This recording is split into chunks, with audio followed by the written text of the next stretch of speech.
Bonjour, je suis Amina Hali de la première année collégiale du groupe scolaire Al-Masar Al-Ma'rifi.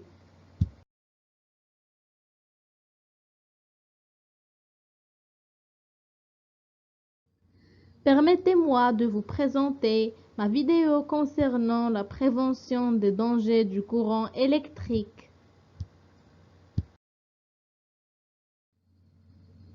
Mais avant, je voudrais remercier Madame Siham Ziati pour ses efforts inlassables et son dévouement illimité.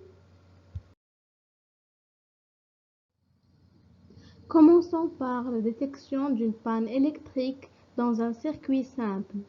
Pour détecter la panne dans un circuit simple, on utilise une lampe témoin et on la branche en parallèle avec chaque élément du circuit et on conclut que, premièrement, la pile est endommagée si la lampe témoin ne brille pas.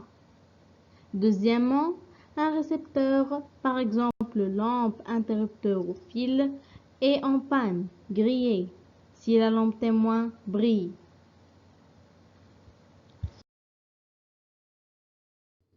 Deuxièmement, on va parler du court-circuit. On associe deux lampes en série avec une pile, puis on lie les deux bornes de la lampe L2 avec un fil conducteur. Dans le montage de la figure 2, la lampe L2 s'éteint alors que la lampe L1 brille beaucoup plus. Le courant passe par le fil branché aux bornes de L2 et on dit que ce circuit devient court.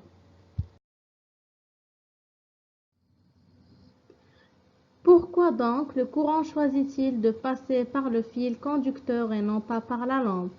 Je vous donne l'exemple d'un barrage qui vient de se rompre. Le courant d'eau s'écoule alors librement sans rencontrer de résistance. Dans un court-circuit, le courant électrique passe par le fil conducteur, absence de résistance, au lieu de passer par la lampe L2. On conclut qu'il y a court-circuit quand on relie les deux bornes d'un dipôle par un fil conducteur.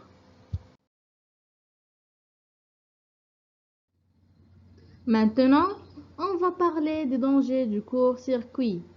On réalise un montage constitué d'une lampe en série avec la laine de fer et une pile.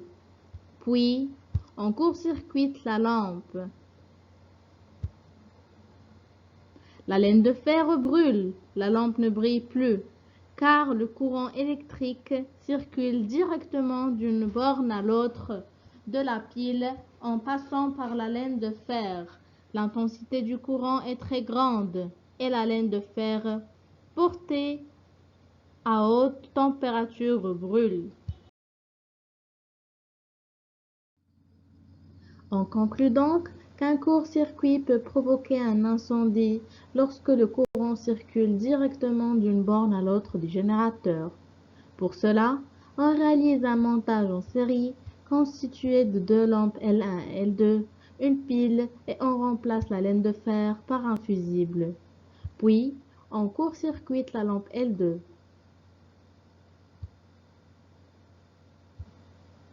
On observe que la lampe L2 s'éteint, la lampe L1 brille beaucoup plus, le fusible fond et le circuit devient ouvert.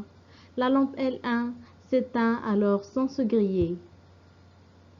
Par conséquent, on protège les circuits électriques avec des fusibles qui fondent dès que le courant électrique devient dangereux.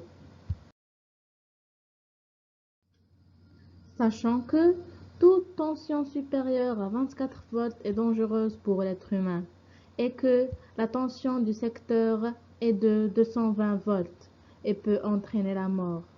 Quels sont donc les dangers du courant électrique? Les différents risques ou dangers sont l'électrisation, c'est quand le courant électrique traverse le corps. L'électrocution, c'est une électrisation mortelle. De plus, il y a deux types de contacts. Contact direct, c'est le contact d'une personne avec des parties normalement sous tension ou avec des conducteurs d'une canalisation électrique.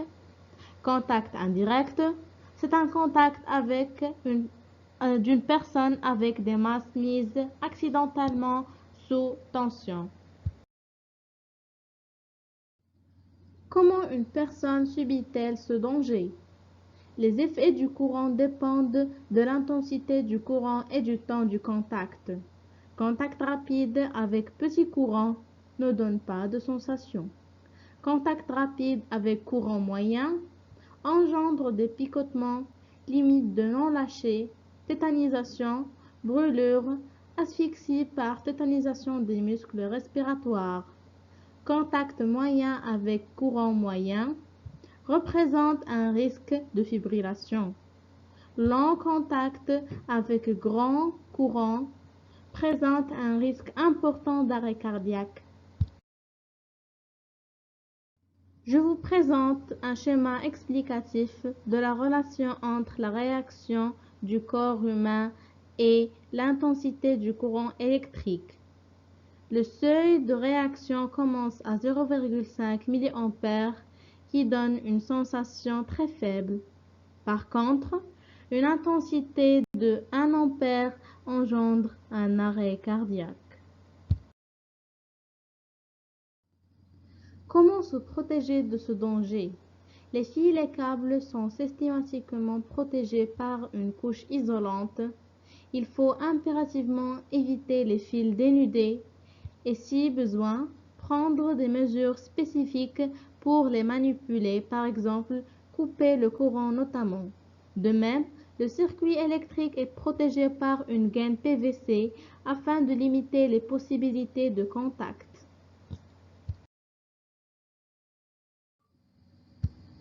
L'électricité est un danger invisible, inodore et silencieux, et c'est pour cela qu'il faut être vigilant et prendre toutes les précautions nécessaires pour éviter tout accident. En cas d'accident, ne pas toucher la victime tant qu'elle est en contact avec la source électrique. Couper immédiatement l'électricité de la maison à l'aide du disjoncteur.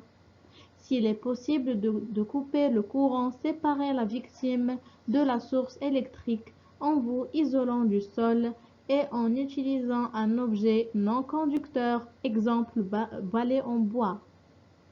Je vous remercie pour votre attention et j'espère que cette vidéo vous sera utile.